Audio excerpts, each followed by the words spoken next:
Hello everybody, this is John Evans and you're watching another episode of Mid-Mod Money, the show that teaches you how to buy and sell vintage items for a profit. Hey, thanks for tuning in. This is our 1-year anniversary. And we've hit our goal of subscribers. So starting with today's episode, you can win free vintage stuff. That's correct. All you have to do is be a subscriber and comment. One comment per subscriber. We're going to put those numbers into a random number generator, and you have by Friday at midnight to comment on this video. Friday at midnight, and once we have those, we'll pick a winner, and the winner will be announced on next week's episode. But you will see what you can win at the end of this episode. This is an incredible development. In a way, I became a real YouTuber on this day. I mean, this is what real YouTubers do. I have so many people to thank for this. My two sons and my girlfriend, who I couldn't do this without, and of course Mr. Beast, the greatest living YouTuber, who I've taken from all of these people and used their support and information to get where we are here today. So, thanks. And thank you for being a supportive member of the Mid-Mod Money family. So let's get to today's haul. It's from Maryland and Pennsylvania.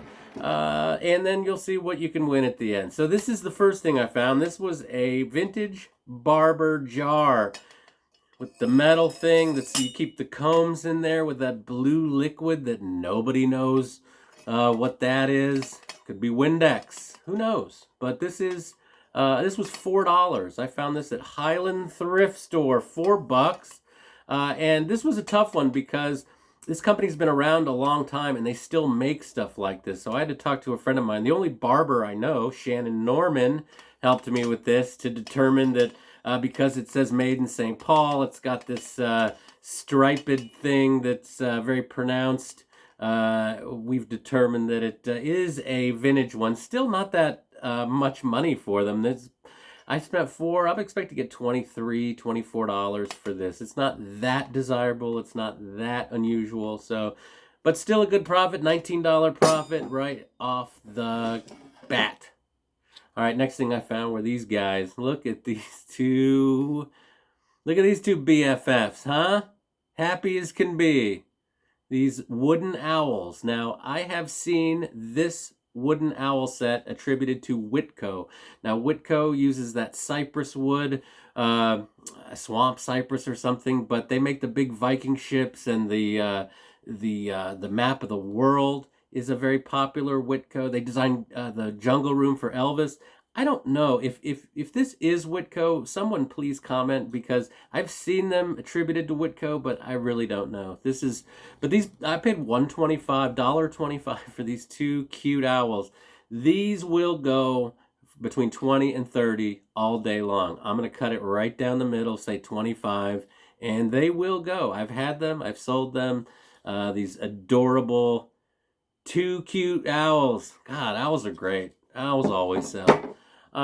Next thing I found were these two guys. Look, it's Bookends. This is the Thinker. Who did the Thinker? What art? That's what I'm saying. I'm like, I wonder which artist did the original thing. I should have researched.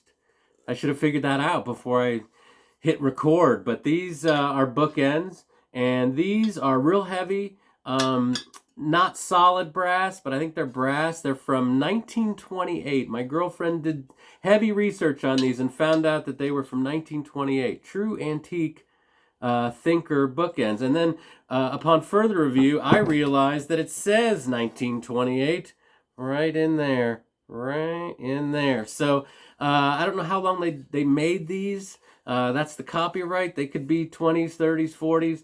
But really nice and heavy. This was at the St. Vincent de Paul, somewhere between here and Pittsburgh. I really don't remember where. But for $4.29, it's a steal, because on eBay, you're looking at 40 or 50 bucks. I'll probably sell these in my booth so I don't have to ship them. But nice profit margin on the Thinker Bookends. Next thing I found were these. These were a little puzzling at first. These guys. Anybody know what these are? I found 4 of them. These are apothecary jars. Hey, I learned something. These are apothecary jars. And these are unusual because they have this copper cuff around them. I believe them to be vintage, probably 70s or 80s, based on the wear of the copper. It's got a nice patina and everything. But they were like $2.50, two and one, so it's like $7.50 for all 4 of these. As it turns out, there's a pretty strong market for apothecary jars, and the prices for vintage ones, $40 to $50, and I've never seen one. I couldn't even find a match with the cuff, so I'm looking probably north of $50 on these. 60, you know. And I hope to get, $50 to $60 for those. And I only have 7 in them. So, again, high profit. Next thing I found were these Pyrex bowls. The slam dunk sell of the vintage world. Am I right? I mean, if there's one universal truth about vintage, is that vintage Pyrex is hot. I have the white, the yellow, and the white. Same pattern. They're only missing the largest bowl, which also happens to be the most expensive bowl. But I paid $15 for these at Christian Crossing thrift store. $15 for 3 vintage Pyrex. I'll probably get $40 for them. That's probably what I'll ask to do a quick turn, make a quick $25, because they won't last long at $40. Someone has that larger one, bam, you got a complete set. All right, this next thing I found, and I don't usually do records. I mean, this is a mid-century modern, that's what I like to find, but I'm not above doing a little bit of record searching. I'll be honest, I don't search every record bin at a thrift store anymore. I just don't do it, because you find out there's like 700 Ray Conniff albums and Tennessee Ernie Ford and Liberace, and it's tough. But when I see a record that's sticking out and I go, oh, that's unusual. Why is there a U2 album in the Goodwill record thing? So I was like, oh, I'll go over there. And there was a ton of good albums, but only 4 that were conditionally good enough to buy and resell. So I'll do a quick retrospective. U2. This is unbelievable. A perfect copy, near perfect copy of Miles Davis' Bitches Brew. One of the most influential albums. This alone is a $30 record. Unbelievable to find this in a Goodwill store. Unprecedented, really. Traffic, and a double album of The Wicked Pickett, Wilson Pickett. So I'm looking at $60 worth of records for $4. So don't sleep on the record section at Goodwill. I know it's like a lot of work to go through them, but you got to do it once in a while, and I got lucky there. All right, so we're down to our last thing, I think. Before we reveal the big prize, let's take a look at this. Beautiful oil painting. Look at this. This is an original 1970s oil painting of the Chicago skyline by Eduardo Oropeza. I got it right. Oropeza, who was a Los Angeles-based artist, but he is now deceased. Died in 2003. But I started going through his paintings online, and he did a lot of this kind of, these skylines, these mid-century skylines.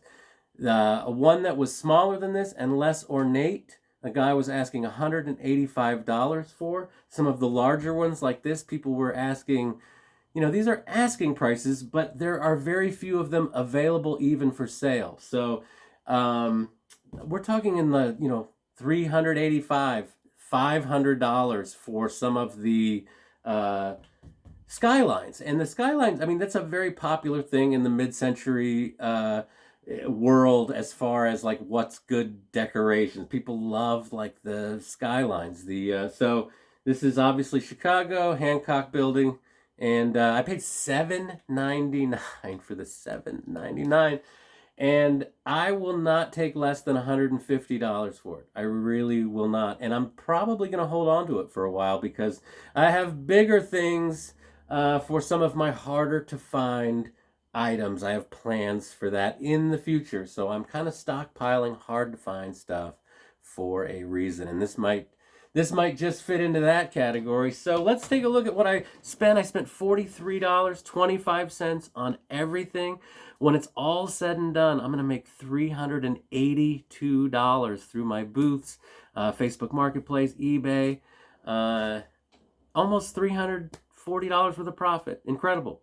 So let's get to why we're here, why we made it through this video. And this is why I put it last, because I want y'all to watch these. This is your potential free gift.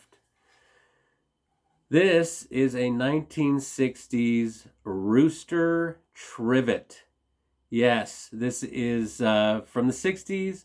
Great color, from Japan. Super heavy. It's about 7 inches wide, 10 inches tall.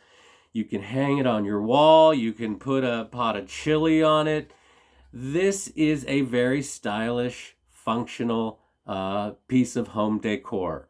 And roosters, in the 60s, people went crazy for roosters. For whatever reason, they were everywhere. This is a really cool one. I found this at Goodwill. I will not say what I paid for it, as I am giving it away as a prize. I feel like that would be tacky. But look, if someone were to send me a Rooster trivet in the mail for free, I'd be like, oh yeah, hell yeah, let's do this. So this is your first giveaway of many. We're going to do this every Monday, of the first Monday of the month. We're going to give away something. So remember, you have to comment by midnight. Friday at midnight, you have to be a subscriber and comment. Please do it. And remember, always round up.